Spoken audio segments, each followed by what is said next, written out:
Okay, people, it's time to start cooking.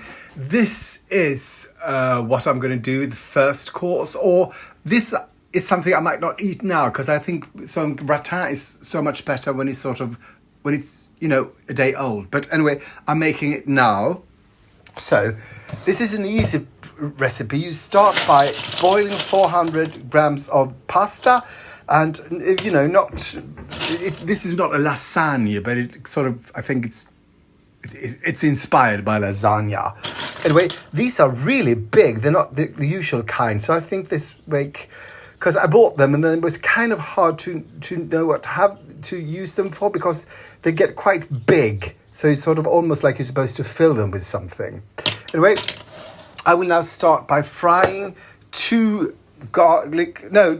onions, finely chopped. I noticed something, and I don't know if you're the same, but it's really hard to burn onion. I mean, it doesn't stick to... This is a non-stick pan anyway, but I mean, it doesn't stick. But as soon as I add garlic to it, it starts sticking. And I don't know if it's the garlic or what's in the garlic that makes it stick to the non-stick. Or, this is sort of...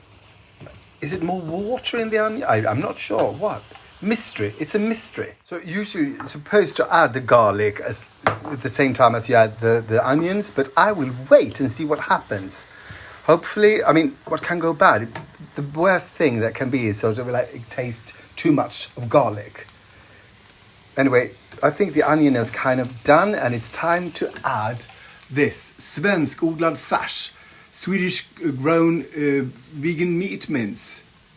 This recipe said that you should be adding this first, but I never do that because I don't think, you just need to heat it up. Nothing good comes of it says fry it till it turns a nice color, and I think it never does. Nothing ever changes. It just gets hotter. So I am adding it now. And that was 400 grams of vegan minced meat. And now I add the 4 or 6 garlic cloves. I also add 2 tablespoons of tomato puree. Then you add 2 cans of crushed tomatoes. That does not look crushed. This looks like, really crushed.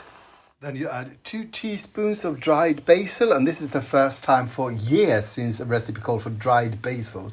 Usually it's just, fresh basil. And then you add 2 teaspoons of dried oregano. This I've been using a lot. This is supposed to simmer for 30 minutes, and I'm kind of cautious because it's really quite thick. So I think I set it on 10-minute breaks, the timer, and just get back and sort of see if I need to add water to it. 30 minutes, here we go. What makes this simple, I guess, is that you boil the pasta separately. You don't have to hustle with it. But to me, it's easier just to assemble. You do that and you do a bechamelsås, and then so this is kind of more harder or more work, isn't it? You have to boil this separately and keep trying on that and then add it. Oh, damn. Now, as the pasta is what the French would call... the Norwegian would call... that al dente pasta. Yeah, I'm good at Norwegian. Anyway, it's time to drain it and rinse it off and put it into the sauce. Enormously big pasta goes into sauce. Now, it's time to make the bechamel sauce. You'd add 50 grams of vegan butter and half a deciliter of flour. This is going to cook. And when that's cooked, you slowly start adding half a litre of vegan milk and whisk. And between whisking and adding milk to the bechamel sauce, you lightly grease your, this is an old lasagna pan from IKEA, so lightly I say, but then I don't quite listen to myself. I don't know. This is supposed to stop it from sticking, but then you don't do this with lasagna, don't you? You never oil the pan when you're making lasagna, right? So hopefully this will just glide straight out of it.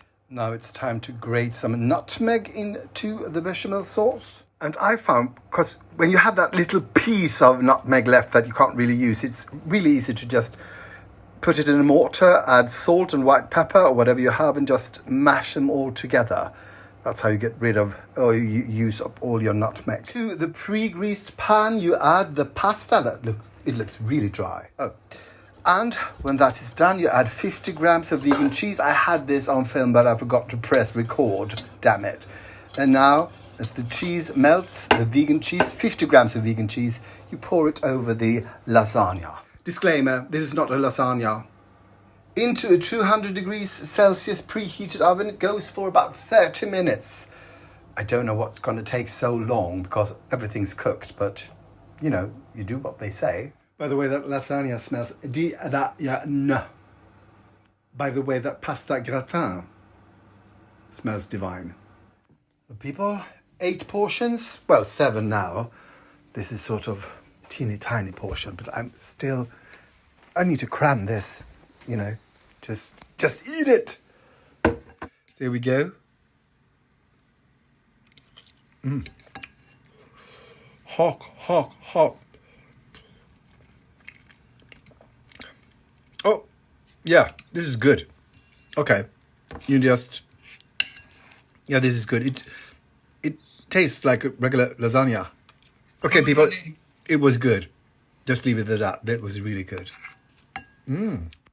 Thank you for watching and for liking, commenting, subscribing and following. It really helps, and something to do with the internet and the algorithm, I think. So thank you so